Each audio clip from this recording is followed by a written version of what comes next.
Muna dito sa Jose Reyes Memorial Medical Center kasi nung December 28 pa o nitong Miyerkules pa yung huling may pasyente na nila dito na naputukan. Ito nga yung isang 7 taong gulang na batang lalaki na naputukan ng firecracker na tinatawag na Darna. Sa 18 mga inaidala dito sa JRMMC PIA, 4 lang ang nananatiling na-admit simula nung bisperas ng Pasko at ang iba naman ay napagamot na at napauwi na. Samantala, magpapatuloy pa rin ang pag-monitor natin dito. Posible kasi naman as a trend daw talaga PIA, pagpapalapit na yung bisperas dito talaga medyo tumataas o dumadami o dumadagsa yung mga pasyenteng posibleng dadalhin dito dahil naputukan sila. PIA? Maraming salamat, Maria Bulaklak, Ausente. At makibalita na tayo sa matindahan na paputok sa Bukawi, Bulacan, kung saan nakatutok si Susan Enriquez. Good morning, Ms. Sue. Good morning, Pia. Ako dito sa Bukawi, Bulacan, wala na akong tigil ang dating ng tao. Bagamat, hindi pa ho sumisikat ang haring araw, madilim pa dito sa ating paligid, pero marami na akong sasakyan, marami ng mga pumupunta sa mga tindahan, nagtitingin-tingin ko ano yung mga bibilhin nilang paputok at gaya ho ng nasabi ko kanina, tumaas na ho ng 10 hanggang 30% ang presyo ng ilang paputok at inaasahan na lalo pa itong tataas, lalo na po bukas sa bisperas ng bagong taon dahil yun nga, sabi nga ho nila sa tradisyon, kahit pa sasabihin sa mga unang araw, nagiging matumal ang bentahan ng paputok, ay nagiging nauubos naman ho ito. At nagiging dahilan kung bakit tumataas ang presyo kapag kabisperas ng bagong taon dahil dumadagsaho ang mga namimili ng paputok sa kabila ho ng panawagan ng ating pamahalaan na huwag nang gumamit ng paputok sa pagsalubong ng bagong taon para makaiwas sa mga disgrasya. Mamaya alamin ho natin kung ano-ano ba yung mga paputok na tumaas na yung presyo, no? Ng 10 hanggang 30% at ano ba yung mga pinaka-mabili pa dahil yung ibang mga tindahan ho dito, napapansin natin parang kakaunti na ho yung mga naka-display sa kanilang mga estante, no? Sa kanilang mga tindahan, medyo umuunti na ho yung display ng iba dahil nga ho po sa patuloy na pagdating ng mga namimili ng paputok para gamitin sa pagsalubong sa bagong taon. Pinakahuling sitwasyon mula rito sa Bukawi, Bulacan. Balik sa iyo, Pia. Maraming salamat, Susan Enriquez. Para naman matiyak ang presyo ng mga pangunahing bilihin ngayong darating na bagong taon, naglibot ang ilang kawani ng gobyerno para inspeksyonin ang iba't ibang produkto sa Divisoria. Hindi nakalusot sa pagsusuri ng DTI at pulisya ang mga paputok na ibinibenta sa mga kalye ng Divisoria. Nasitang isang tindahan na nagbebenta ng pop. Isang klase po yan ng paputok na bagamat hindi kalakasan at delikado sa mga bata. Pasado naman sa DTI ang ibang paputok dahil may tatak ng product standards ng ahensya. Nagkarat na rin sa Divisoria ang mga replika ng baril, kaya maging ang mga ito kinumpiska. Kumuha naman ang sample ng mga laruan ng FDA sa mga tinda sa Divisoria Mall. Susuriin daw nila ito para malaman kung positibo sa masamang kemikal na delikado sa kalusugan ng mga bata. Ininspeksyon din ang bentahan ng mga prutas. Panawagan ng Department of Agriculture, bilhin daw sana ang mga lokal na prutas. Pinalalahanan din ng DTI at BFP ang ilang mga nagtitinda ng paputok sa labas ng mall na tiyaking sumusunod sila sa safety standards. Kung may reklamo tulad ng overpricing, tumawag sa hotline ng DTI sa numerong 751-3330. Ano yung pop? Yung ba yung parang may tali sa dulo, tapos ginaganon mo? Parang Ihahatak. Kasi parang party poppers lang yun eh, kung sakali eh. yung pop, hindi I'm not sure sana they showed it nga eh. That one is Yung ba yun? cooling naman. Cooling. Yung gitna, yung sabi. so kailangan. Oo, yun yung dalawang sides. Yung party poppers, yung parang triangle. Gano'n. I'm not sure if that's the same one, Imbis pero na confetti yung lalabas, triangle yung lalabas. Diba meron din ganun pag wedding. Oo, yan sa mga wedding. Correct. Parang araw-araw kasi may bagong sumusulpot na bagong Pero napaka-creative ng mga pangalan Actually, pero bakit kino-confiscate yung mga plastic guns? Ginagamit daw sa krimen? Oh, wow. Kaya dapat yung mga baril-barilan, mukhang baril-barilan dapat. Kasi ngayon nagiging mukhang totoo na mukhang totoo yung iba.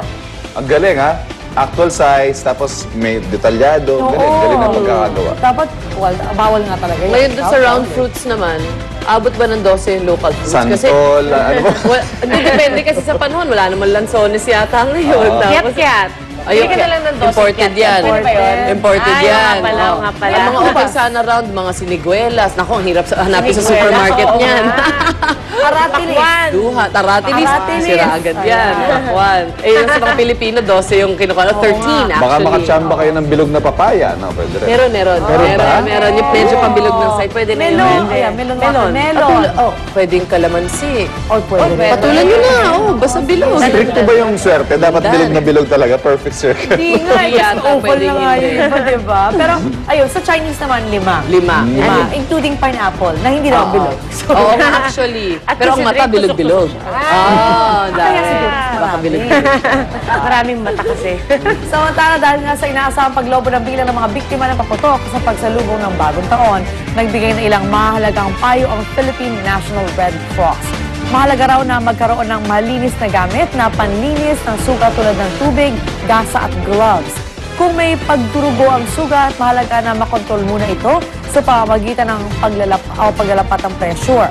Kapag sa mata ang tama ng biktima, kailangan din itong linisin sa pamamagitan ng tubig. At kahit hindi apektado ang kabilang mata, kailangan din daw itong takpan. Gayun din ang proseso ng paglilinis na dapat gawin sa naputukang daliri. Kung may butong na apektuhan dito, kailangan itong lagyan ng suporta para maiwasang magalaw. Pagkatapos itong linisin, tatakpan din ito ng gasa o malinis sa tela. Mahalaga rin magpatingin sa doktor dahil ang maliit na sugat na sanhi ng paputok pwedeng maimpeksyon at humantong sa tetano. Samantala, halos magdadalawang linggo matapos sa pananalasa ng bagyong Sendong, patong-patong na problema ang nararanasan ng mga evacuees sa mga evacuation centers sa Cagayan de Oro City. Ang ilang evacuees nag-aagawan na sa pinapamahaging relief goods. Kitang-kitang siksikan at tulakan ng mga residente para makatulong sa nasalata. Agad daw ipamimigay ang mahigit 200 toneladang relief goods mula sa iba't ibang organisasyon, kabilang ang galing sa GMA Kapuso Foundation. Nagpapatuloy naman ang pagproseso ng mga nasawing residente sa Cagayan de Oro City. Hawak na ng mga pulis ang umanay suspect sa pagpatay sa Italianong pari na si Father Fausto Tentorio. Nahuli ang sinasabing gunman na si Jimmy Ato sa Arakan, North Cotabato. Ngunit nakatakasama ng kanyang kapatid na si Robert na nagmaneho umano ng motorsiklong ginamit nila noon sa pagtakas. May outstanding warrant of arrest din si Ato para sa kasong destructive arson with homicide, bukod pa sa kasong pagpatay kay Father Tentorio. Sa headquarters ng NBI Region 10, nakadetini ngayon si Ato. At 3 bagong kasong nag-ugat sa umano'y manamalyang NBN-ZTE deal ang kinakaharap ngayon ni dating Pangulong Gloria Arroyo sa Sandigan Bayan. Ang una ay kasong katiwalian dahil sa umano'y pagpasok sa transaksyong madedehado ang gobyerno. Dawid din dito si dating First Gentleman Mike Arroyo, dating DOTC Secretary Leandro Mendoza at dating COMELEC Chairman Benjamin Abalos. 2 pang kaso ng katiwalian ang isinampa kay Arroyo dahil sa pagkakaroon umano ng personal na interes sa kontrata at paglabag sa Code of Conduct and Ethical Standards for Public Officials and Employees. Wala raw munang komento ang company Arroyo hanggat hindi nakikita ang mga dokumento kaugnay sa mga kaso. Sinisika pa ng GMA News na kulang ng pahayag si Mendoza habang ang mga abogado ni Abalos sinabing double jeopardy na raw ang pagsasampa ng kaso sa kanyang kliyente. Ikinatuwa naman ng Malacanang ang mga kaso isinampa sa Sandigan Bayan at ayon kay Deputy Presidential Spokesperson Abigail Baute, matagal na raw naghahanap ng closure ang mga Pilipino sa issue ito at dito raw ito makukuha. Oh, hindi daw sa, di ba sinasabi ni Arroyo nga na, hindi naman natuloy hindi naman natuloy yung so dapat wala. The fact is, you attempted, pinasok niyo pa rin yung kontrata, di ba? At balitang abroad naman tayo, isang bodega na puno ng pulbura ang nasunog sa bansang Myanmar o Burma, kung saan 17 tao ang nasawi. Walang po naman ang sugatan sa insidente at ang ilan nagtamo ng sugat sa ulo, kabilang sa mga nasawi ang 3 bumbero. Alas 2 na madaling araw doon nang magsimula ang sunog at naapula na lang bandang tanghali. Malaking apoy ang dinulot dito at may kasama pang mga pagsabog. Ayon sa report, posibleng ginagamit daw sa pagmimina ang pulbura at hindi naman daw sa paggawa ng mga armas. Kaya malakas yung power. Yung kunwari sa pagmimina gagamitin, kailangan malakas sa pasado talaga. Oh, look at that. At huli naman sa akto ang isang mandurupat sa China matapos siya makita ng driver ng bus na kanya sinakyan sa pamamagitan ng isang monitoring camera. Nakita ng driver ang ginagawang paglaslas ng mandurukot sa bulsa ng isang matandang lalaki upang makuha